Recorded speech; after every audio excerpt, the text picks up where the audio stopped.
Hello बच्चों, चलिए प्रश्न पढ़ते हैं।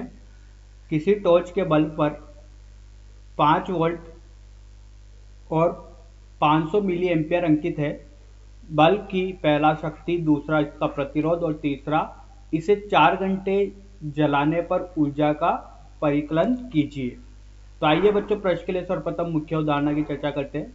मुख्य उदाहरण तो देखिए बच्चों, अगर बात की जाए शक्ति की, प्रतिरोध की, तो इसको समझते हैं बच्चों एक चित्र के द्वारा। देखिए बच्चों, एक बल्ब जुड़ा हुआ है जो कि 20 वोल्ट की बैटरी से जुड़ा हुआ है बच्चों।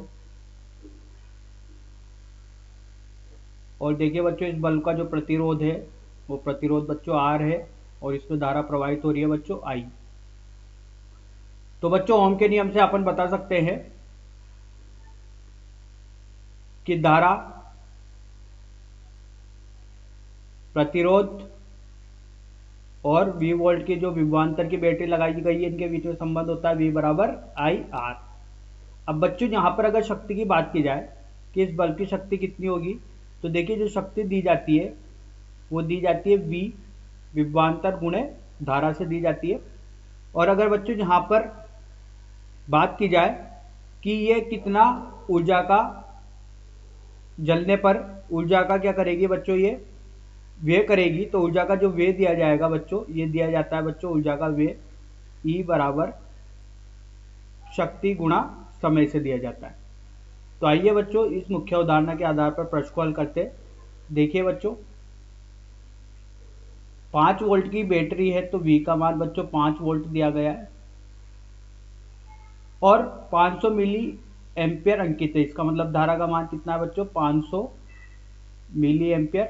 तो इसको एम्पियर में बदलेंगे तो कितना होगा, 500 गुणा 10⁻³ एम्पियर। अब देखिए बच्चों, अगर पहला बल्ब की शक्ति निकालनी है तो देखिए शक्ति निकालने के लिए यहाँ पर सूत्र लगाते हैं, P बराबर VI लगाते हैं। तो V का मान कितना है बच्चों, 5 और I का मान कितना है बच्चों, इसको हल करने पर देखिए आएगा 0.5 एम्पियर। तो रखते हैं बच्चों 0.5 एम्पियर रखते हैं, ठीक है। तो यहाँ से देखिए इसको हल करने पर मिलता है 2.5 वॉट। वॉट शक्ति का मात्रक होता है बच्चों। अब देखिए दूसरी स्थिति में बच्चों पूछा गया है कि इसका प्रतिरोध कितना है।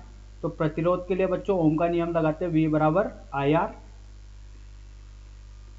ठीक है। तो R का मान निकालना है तो ये क्या हो जाएगा, V बटे I हो जाएगा। V का मान कितना है 5 और I का मान कितना है 0.5। तो हल करने पर बच्चों ये आता है 10 ओम के। तीसरा बच्चों,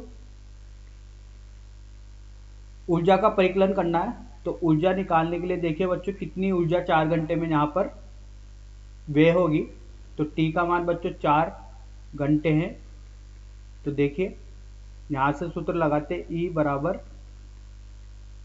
शक्ति गुणा समय। तो शक्ति कितनी है बच्चों, शक्ति निकाल ली गई है, ये 2.5 है और T का मान बच्चों 4 है। तो देखिए बच्चों समान मात्रक में चल रहे हैं तो यहाँ पर बदलने की आवश्यकता नहीं है। तो देखिए इसको हल करने पर मिलता है 10 वॉट घंटे। तो 10 वॉट घंटे की ऊर्जा का यहाँ पर क्या होगा बच्चों, शक्ति का व्यय होगा 4 घंटे में। आशा करता हूँ आपको यह समझ में आया होगा। धन्यवाद।